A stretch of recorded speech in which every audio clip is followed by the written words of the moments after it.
My name is Marty DeBow, pastor here at First United, and I'm just glad to be here today to share these words with you. Though we are not in the same room, the same building, we are together, and I believe that strongly. Hey, listen to these words. Some would say that, that he's out of touch, that he's just plain crazy when he says these words. Consider it pure joy when you face trials. I find that to be a stretch. These four guys decided to go mountain climbing, and in the middle of the climb, one fella got a little too close to the edge. He slipped over the cliff. He dropped 30, 40 feet. He landed with a thud on the ledge below. The other three, hoping to rescue him, yelled, "Joe, are you okay?" In pain, Joe looked skyward. He said, "I'm alive, but I think I've broken both of my arms." Well, the three went to work. "Joe, we'll toss a rope down to you, and we'll pull you up. Just be still. Stay still." A couple of minutes later, after dropping the rope, they started tugging, working feverishly to pull their wounded companion to safety. And when they got about 3/4 of the way up, a thought occurred to them. "Hey, Joe, if you broke both your arms, how in the world are you holding on?" Joe responded, "With my teeth," he said. "With my teeth." Feel like you're holding on by your teeth? You know, when living on Lake Lansing Road prior to coming here to First United, there was a Krispy Kreme donut establishment just across the street from the church. And though Krispy Kremes is no longer the rage, the process of making them is still interesting. First, the little balls of dough are shot through with a piercing blast of air to create a hole. And then they go into this, what's called a proof box, where they ride up and down an elevator in an atmosphere of heat and humidity.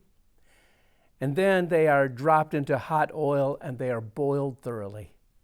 And if they survive all this, then they pass through a cascading waterfall of icing. Are you feeling like a Krispy Kreme? Do you feel like you've been blasted with air and boiled with oil?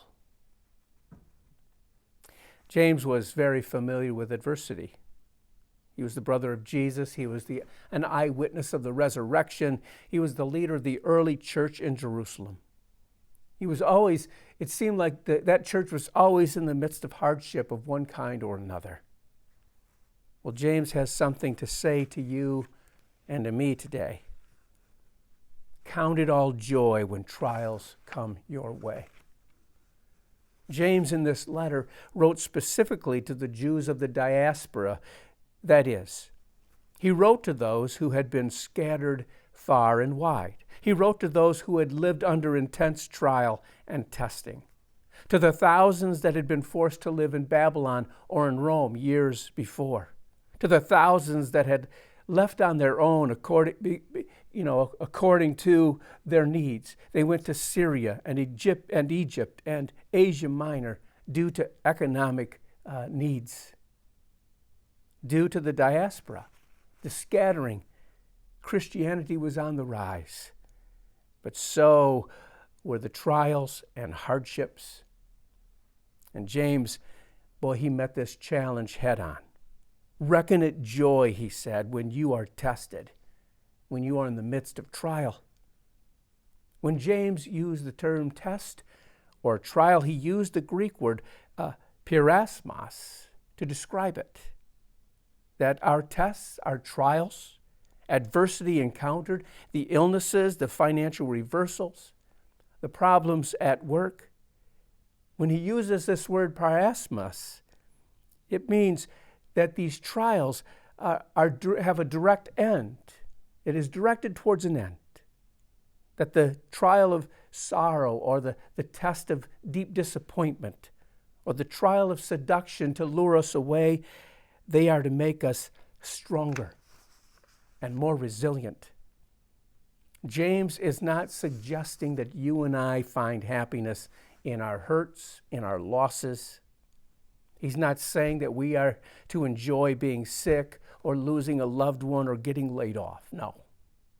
We are not to be happy about our troubles, but we are to find joy in what troubles produce.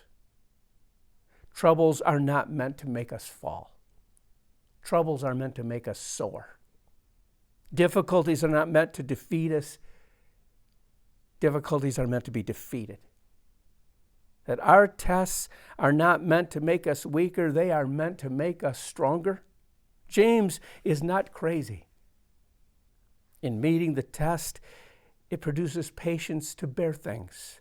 In meeting the trial head on, it helps us to vanquish them, to bear even more, to conquer harder battles still.